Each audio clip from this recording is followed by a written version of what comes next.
ఇంత అన్యాయం బీసీలలో క్లియర్గా జరుగుతూ ఉంటే తెలంగాణ రాష్ట్రంలో ఉన్నటువంటి బీసీ సమాజం అంతా ఇవాళ మేలుకొని ఒక్కటై గర్జిస్తూ ఉంది.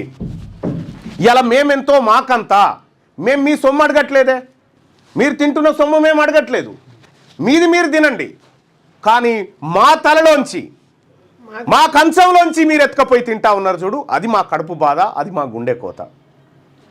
అందుకోసమనే ఇవాళ తెలంగాణ రాష్ట్రంలో బీసీలమంతా ఏకతాటిపైకి వచ్చి రండి బాయ్ సాబ్ రండి, ఈ అన్యాయాలు మీరు ఇంతసేపు చూడలేదేమో.